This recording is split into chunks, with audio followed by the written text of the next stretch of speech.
Bonjour et bienvenue sur ma chaîne. Je m'appelle Teclair. Ici, on parle de mindset féminin, on parle de stratégie féminine.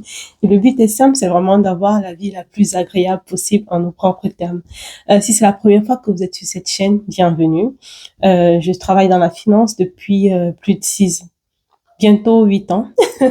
Et je suis maman d'un petit garçon de 4 ans, donc je parle souvent de stratégie féminine pour les femmes, mamans célibataires. Et je suis passionnée depuis une dizaine d'années parce que j'ai 32 ans, oui. Donc depuis à peu près 10 ans ou même plus que ça en plus, de développement personnel, de d'inner work, de soul care.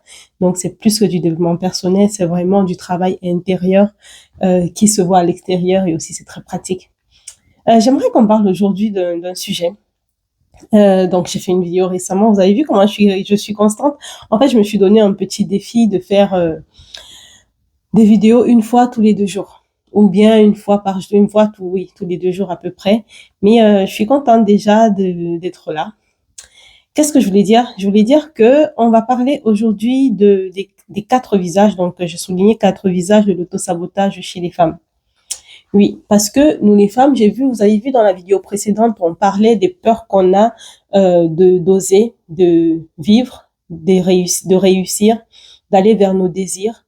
Et parce qu'on a cette peur-là, on a cette peur d'être puni de vouloir et d'être. On a cette peur du jugement des autres.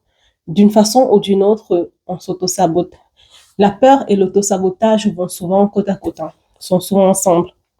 Et donc, dans les 4 visages de l'autosabotage, j'ai mis en premier, en fait, quand je mets, je pense aussi à moi-même ces points que je mets et à toutes les autres femmes avec qui je parle, avec qui je discute, celles qu'on voit sur Internet, en ligne, dans les livres. La première chose, le premier visage de l'autosabotage chez les femmes que j'ai noté, ce n'est pas un ordre hiérarchique, hein, c'est un premier point simplement que j'ai noté comme ça. C'est ces émotions fortes qu'on ressent, vous savez. On ressent souvent des émotions fortes telles que la honte, l'anxiété. On ressent aussi le fait de trop réfléchir. Et ça nous prend vraiment. Je pense que si tu es une femme et que tu me regardes, tu vois de quoi je parle. De ces moments où on a envie de faire quelque chose. Prenons l'exemple de, tu as envie de créer du contenu, tu es une maman même et que tu as entre plus de 30 ans, ou 30 ou 40, 50 ans même, tu as envie de créer du contenu. Parce que pourquoi pas, tu as des choses à apprendre aux autres, tu as une expérience et qui dit expérience dit leçon. Mais tu as honte. Tu as honte de qu'est-ce qu'on dira, on me verra comment, qu'est-ce que mon entourage va penser en me voyant comme ça sous ce nouveau jour-là. Il y a l'anxiété, il y a l'anxiété aussi de et si ça n'est pas fait, et si, et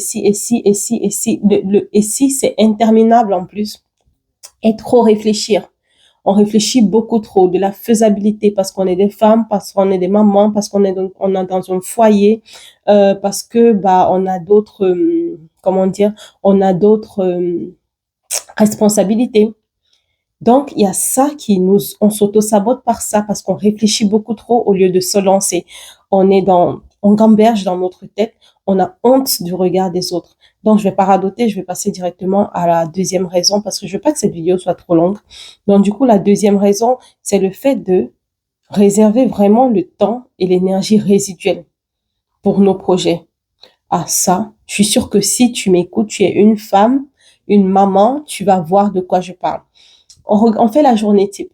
Donc, tu te réveilles le matin, tu as l'énergie et tu fais tout ce qui est faisable, possible d'être fait, même des trucs que tu n'imaginais même pas faire. Genre aller nettoyer, je sais pas moi quoi, le hall de l'immeuble. Et quand tu finis de t'occuper de la maison, des enfants, du mari, de ci, de ça, la paperasse, nettoyer, au moment où tu veux et pendant que tu fais tout ça, tu es en train de penser à tes projets. Tu te dis, il faut que je m'asseye pour lire un livre, il faut que je m'asseye pour faire mon business plan, il faut que je m'asseye pour faire ma vidéo, par exemple. Et au moment où tu veux faire la vidéo, bah, ça m'est arrivé d'ailleurs juste avant de faire cette vidéo. Au moment où je voulais venir m'asseoir pour faire la vidéo, je me suis dit, il faut que je fasse le repas. Et puis, je me suis dit, ah non, non, non, non, non. J'ai dit qu'on arrête l'autosabotage, le repas, ça va attendre. Parce que bah, je suis seule, je n'ai personne à nourrir. Mon fils n'est pas là en ce moment. Du coup, je suis venue m'asseoir pour faire la vidéo. Mais ça nous arrive tellement qu'au moment où on est censé faire travailler sur nos projets, prioriser, on accepte de dépenser toute notre énergie et notre temps sur des choses qui pourraient attendre. Pourraient attendre qu'on mette vraiment notre jus, notre première force de la journée dans nos projets. C'est ça qui va nous faire avancer. C'est ça qui va nous faire changer les lignes de notre destin. C'est ça qui va changer même la situation de notre famille. Si on est maman, la situation de nos enfants. Si on est maman célibataire, ça va bouger nos lignes les lignes de nos finances. Donc, il y a vraiment ça qui est de l'autosabotage. Et il faut se rendre compte de est-ce que tu dis, par exemple, il y a des raisons du genre, non, je suis fatiguée quand j'ai déjà tout fait, là, je suis trop fatiguée, je vais aller dormir au lieu de travailler sur un truc. Ça veut dire que tu t'es auto-saboté en prenant tout ton temps et toute ton énergie dans des autres choses. Et je suis sûre que si tu regardes dans tout ce que tu as fait avant, tu vas trouver des choses qui n'étaient pas prioritaires. Tu vas trouver des tâches que tu as fait qui n'étaient pas prioritaires, qui t'ont pris 1 à 2 heures, à 3 heures de temps pour ranger je ne sais quoi que tu aurais pu faire juste après, en fait. Donc, il y a ça comme visage de l'autosabotage dans nos vies en tant que femmes. La troisième chose que j'ai notée, c'est cette manie-là, cette tendance à toujours reprendre à zéro. Mais vraiment, toujours reprendre à zéro, genre, on plante un arbre, on l'arrose, on commence à le voir grandir, on est trop contente et on arrête d'un seul coup.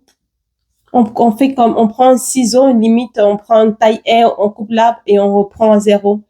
Ou on va faire autre chose et puis après on revient, on dit ah finalement je vais plus la monter, je vais faire autre chose et tu fais un baobab et puis à peine ça s'est sorti du sol, tu décides de le couper et tu fais un cerisier. On a ça et on met ça sur le compte de beaucoup de choses. On dit qu'on est multipotentiel, on dit qu'on a du ADHD, c'est quoi le truc, le sigle là, d'ailleurs je l'ai oublié, mettez-le en commentaire si vous vous en souvenez. Mais oui, c'est un visage de l'autosabotage qui vraiment nous nuit énormément.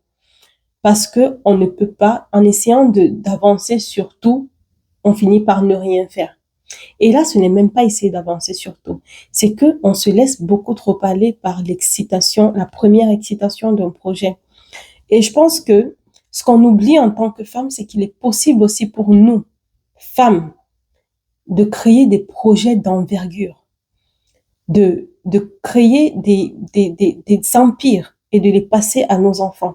Je pense que on fait beaucoup ce type de choses, de tout brûler et reprendre à zéro, brûler ta carrière et reprendre un truc qui n'a rien à voir à zéro. 6 mois plus tard, brûler l'expérience, faire des trucs comme ça, plusieurs petits trous de compétences, sans se rendre compte qu'en fait, on est en train de dépenser de l'énergie, on est en train de saboter notre avenir et celui de nos enfants.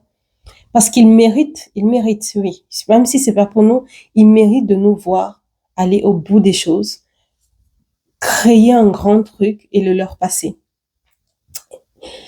Oui, la richesse aussi se passe comme ça, de génération en génération. Oui, parce qu'on crée, on se dit, ok, je vais laisser ça à mes enfants. Et c'est vraiment un truc qui, du coup, j'enclenche le quatrième point, le quatrième visage de l'autosabotage, c'est des fois, on fait ça, on crée, on brûle, on crée, on brûle, parce que dans notre tête, quelque part, on a été conditionné que il y a un prince charmant qui va venir, qui va construire un grand château où on va vivre heureuse pour toujours, avec plein d'enfants. Et tout ira mieux. Donc, en attendant qu'il arrive, on essaye de survivre. On essaye de créer des petits trucs comme ça, ici et là, pour essayer de garder la tête hors de l'eau ou de survivre simplement. Donc, s'il te plaît, si tu le fais, et je m'adresse aussi à moi-même, d'arrêter de brûler nos compétences, recommencer, brûler, recommencer. Rendons-nous compte du temps qui passe. Rendons-nous compte du fait que sur un tronc d'arbre, il y a plusieurs branches. Le tronc d'arbre, c'est nos compétences de base, notre désir de base, nos appétences de base, nos aptitudes de base. Sur ça, on peut créer des branches qui vont quand même, vous voyez, dans le même sens, pour créer un truc un peu cohérent. Et puis, les autres choses peuvent rester des passions jusqu'à ce qu'une passion, ça arrive, qu'une passion devienne des main things, genre la chose principale, le revenu principal. Mais pensons plus loin que ça. Pensons grand, pensons empire, pensons création d'une richesse générationnelle. Et ça va nous empêcher d'attendre un prince charmant qui pourra venir et repartir pour plusieurs raisons. Même il pourrait être simplement rappelé au ciel. Dieu vous en préserve. Mais ça arrive. Voilà. C'était ça. La dernière chose, c'était ne pas mener des actions qui comptent le plus.